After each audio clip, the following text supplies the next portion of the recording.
السلام عليكم ورحمة الله وبركاته، متابعينا الأعزاء، أخباركم إيه؟ يا رب تكونوا بخير إن شاء الله. النهاردة جبت لكم وصفة جميلة جدا. خلطة بنسميها خلطة سحرية، بتستخدم لأي أكل. ممكن تستخدم للأسماك، للخضار، للفراخ، للمحاشي، لأي حاجة. دقة أو تتبيلة ممكن تتحط على أي حاجة. تابعونا إن شاء الله لآخر الفيديو. ان شاء الله النهارده معايا بنسميه معجون الفلفل الاحمر.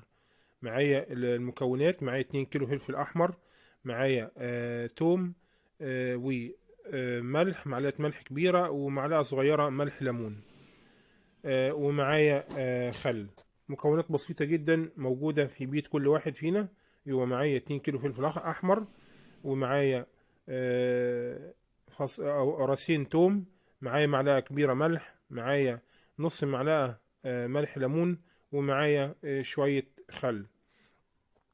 بنجيب الفلفل ونشيل راس الفلفل من فوق، ونغسله غسلة حلوة، ونبدأ بعد كده نقطعه صغير.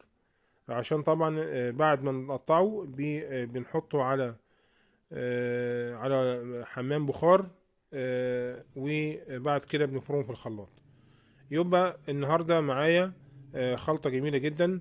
الخلطة دي يا جماعة تستخدم، ممكن تنحط على، مثلا لو حد عايز يعمل شوية فول بالدقة، عايز يعمل شوية بتنجان بالدقة، بتنجان مقلي بنحط عليه من فوق كده، السمك طبعا بجميع انواعه.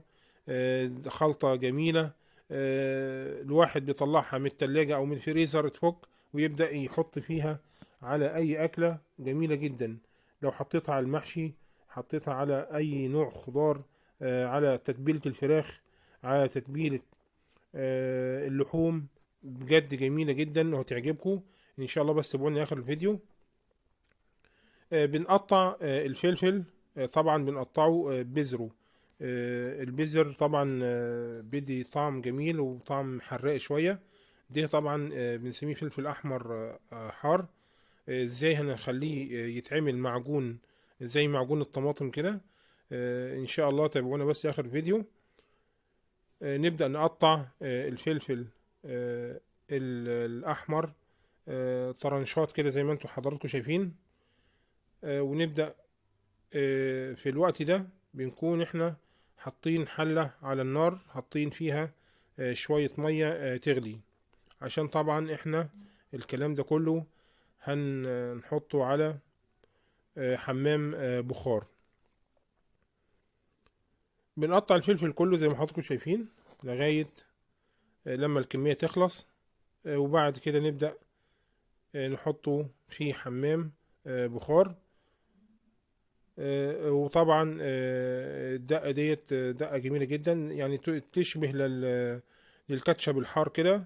طبعا لو اتصفت كويس، لو صفيناها كويس بعد ما تضرب في الخلاط وصفيناها تبقى ناعمة، ممكن تبقى عاملة زي الكاتشب اللي هو الحار. بس طبعا كاتشب بنحط عليه سكر وحاجات زي كده، بس احنا ايه، احنا مش هنحط عليه سكر. اللي حابب طبعا يحول له كاتشب بيحط شوية سكر او سكر بني، بيكون جميلة جدا، عاملة زي الكاتشب الحار كده. بنقطع كمية الفلفل كلها مع بعض، ونبدأ نستعد لان احنا نحطه على النار. ادي حلة نصها مية كده بتغلي، وحطيت عليها مصفى من فوق. نبدأ ننزل الفلفل الأحمر كل هيته كده، كله كده تمام. وبعد كده يا إما يكون عند حضرتك غطا محكم يتغطي بيه المصفى، أو زي ما أسهل حاجة ان هي ورق فويل ونحكم الغطا كويس، عشان طبعا ده بيستوي على البخار. بياخد حوالي عن 25 دقيقة. وبعد كده نبدأ نكشف عليه، نبص اللي كله طري خالص، وبقى يعني سهل ان هو يتفرم في الخلاط او في الكبة. حد اللي عنده كبة يفرم فيها، اللي هو الخلاط عادي شغال مفيش اي حاجة.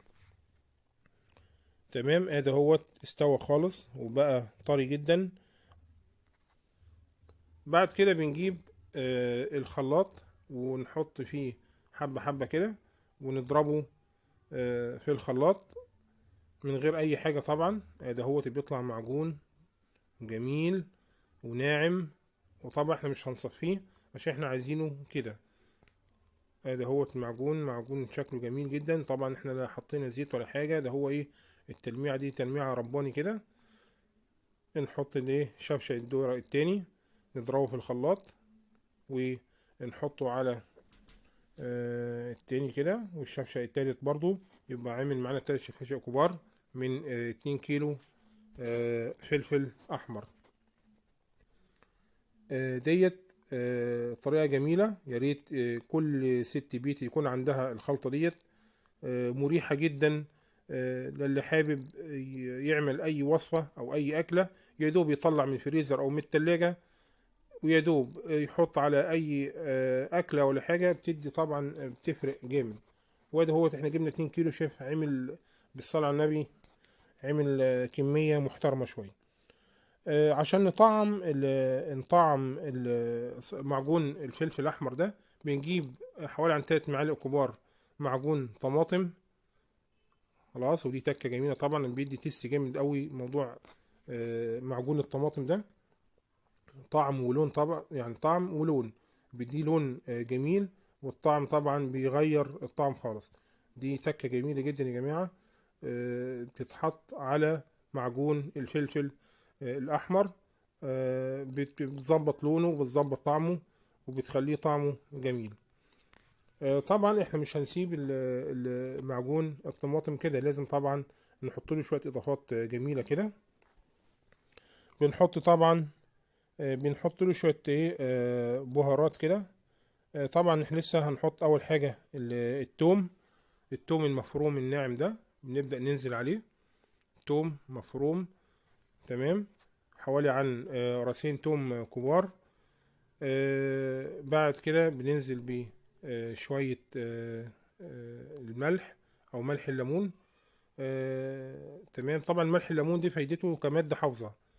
اللي مش عايز يحط ملح ليمون ممكن يكتفي بالخل وعصير الليمون، مفيش أي مشكلة، بس هو كمادة حافظة بيخلي الحاجة تقعد فترة طويلة يعني. نبدأ ننزل بشوية كمون، حوالي عن معلقة كبيرة كمون. وبنبدأ في الآخر بننزل بمعلقتين كبار خل، والخل برضو كمادة حافظة. واللي حابب يحط عصير ليمونة ولا حاجة مفيش أي مشكلة برضو، ادي كلها مواد حافظة وبتدي تيست جامد أوي. بنقلب الخليط ده كله على بعض كده، وكده الخليط ده إن شاء الله جاهز. وطبعا لما معجون الطماطم بيكون مع معجون الفلفل الأحمر بيدي ميكس جميل جدا وطعم طبعا. هتجربوه إن شاء الله وتدعوا لي، واستنى تعليقاتكم طبعا الجميلة. اللي يعمل الحاجة ديت وتطلع حلوة يعني، يا ريت يكتب لي في التعليقات. ادي معجون الفلفل بقى جميل ازاي. نبدأ نعبيه في البرطمان، اي برطمان عند حضرتك نبدأ نعبي فيه معجون الطماطم. طبعا البرطمان ده كان مكانه معجون طماطم، فبنيه هنحط فيه معجون الفلفل الاحمر عادي. طبعا ديت طريقة اولانية لحفظ الايه معجون الطماطم، اللي هو الواحد ممكن يحطه في برطمان زي كده خلاص، وبس على وشه بنحط ايه شوية زيت صغيرين كده، عشان طبعا يدنه محتفظ